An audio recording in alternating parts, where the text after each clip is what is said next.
I got home from a business trip and noticed my slippers were still wet. I asked Mary if we'd had anyone over. She froze for just a second, then laughed it off. Come on, you know I'm terrible with people. I just like quiet weekends at home. Isn't that what you always said you loved about me? That I'm so low maintenance? I gave her a vague smile and waited until she left to go shopping. Then I went through the apartment, room by room. Someone had used my razor. A pair of pajamas in the closet had been worn. But the kicker? The box of condoms in the nightstand was completely empty. 2 days, 12 condoms. Guy had stamina, I'll give him that. I swallowed my anger and pulled out my phone. Get me all the security footage from our building for the past 2 days. And keep it quiet. Next day at work, the footage was already in my inbox. I clicked it open and scrubbed through. Clear as day. Time stamped down to the second. Starting 3 days ago, some guy had been coming and going from my place. A lot. The last clip was from an hour before I got home. The elevator opened. He stepped out with his arm around Mary's waist. They stopped right outside our door and kissed. Long, slow, the kind of kiss where you can't tell where one person ends and the other begins. Mary's hand slipped inside his coat. I'd never seen her like that. So eager. So hungry. I knew exactly who he was. Dean Gilbert, Mary's new assistant. I'd seen his resume. 25, fresh back from some program overseas. 6'1", with the kind of face that gets you places. The video froze on him kissing her neck. I closed the window and leaned back. That's when someone knocked. 2 quick raps. Come in. The door opened, and there he was, Dean Gilbert, in a fitted light gray suit that showed off his height, every hair in place. His eyes had that cocky confidence you see in young guys mixed with something lazier, almost smug.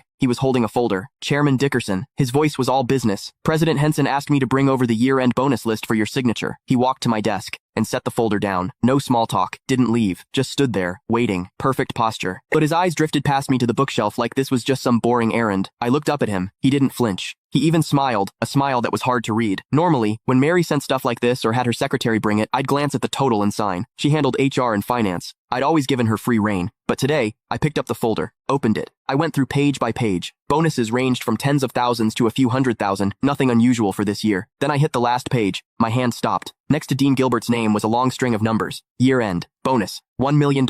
And in the notes, plus one company BMW, 730 Li, $1 million.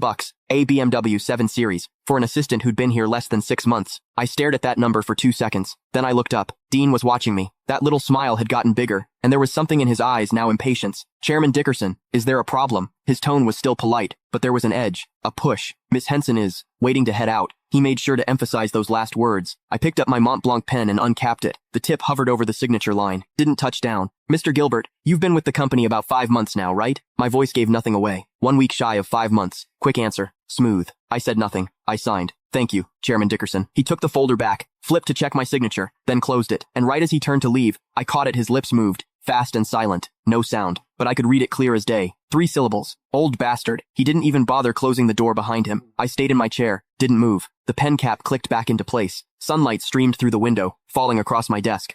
Click the link in my bio to get the full story for free.